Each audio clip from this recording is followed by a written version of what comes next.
Everyone, it's Monday, June 3rd, and I thought I'd make a hopefully short video kind of showing you the kind of close reading that I am hoping you can do in your papers that are due on Sunday the 9th.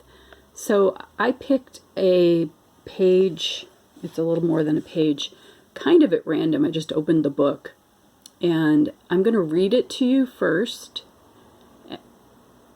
And I'm hoping that you can listen for the poetry of Robinson's prose, keeping in mind the things that you've learned in your survey classes or in English 220 about the kinds of sound effects that writers aim for. And I also want you to be listening for sentence structure, things like anaphora, or repetition of beginnings of sentences or phrases. So here goes. This is on page 162.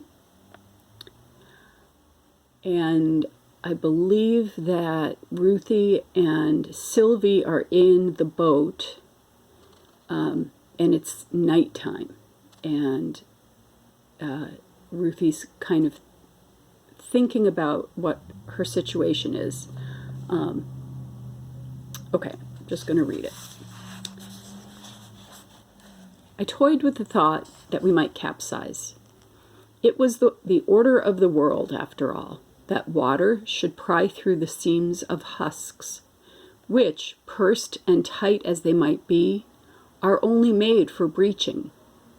It was the order of the world that the shell should fall away, and that I, the nub, the sleeping germ, should swell and expand. Say that water lapped over the gunwales, and I swelled and swelled until I burst Sylvie's coat. Say that the water and I bore the rowboat down to the bottom, and I miraculously, monstrously, drank water into all my pores until the last black cranny of my brain was a trickle, a spillet. And given that it is in the nature of water to fill and force, to repletion and bursting, my skull would bulge preposterously, and my back would hunch against the sky, and my vastness would press my cheek hard and immovably against my knee. Then presumably would come parturition in some form, though my first birth had hardly deserved that name, and why should I hope for more from the second?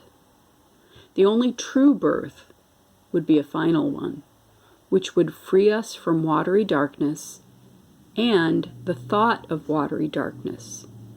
But could such a birth be imagined? What is thought, after all? What is dreaming but swim and flow, and the images they seem to animate? The images are the worst of it. It would be terrible to stand outside in the dark and watch a woman in a lighted room studying her face in a window, and then to throw a stone at her, shattering the glass, and then to watch the window knit itself up again, and the bright bits of lip and throat and hair piece themselves seamlessly again into that unknown, indifferent woman. It would be terrible to see a shattered mirror heal, to show a dreaming woman tucking up her hair. And here we find our great affinity with water. For like reflections on water, our thoughts will suffer no changing shock, no permanent displacement. They mock us with their seeming slightness. If they were more substantial, if they had weight and took up space, they would sink or be carried away in the general flux. But they persist outside the brisk and ruinous energies of the world. I think it must have been my mother's plan to rupture this bright surface, to sail beneath it into very blackness. But here she was, wherever my eyes fell, and behind my eyes, whole and in fragments, 1,000 images of one gesture, never dispelled, but rising always, inevitably, like a drowned woman. So So I'm going to stop this here and start another video where I will go through the part that I've read bit by bit and try to help you think about what sorts of things to pay attention to. And if you know me, you'll know that I want you to pay attention to all of the things. So be forewarned.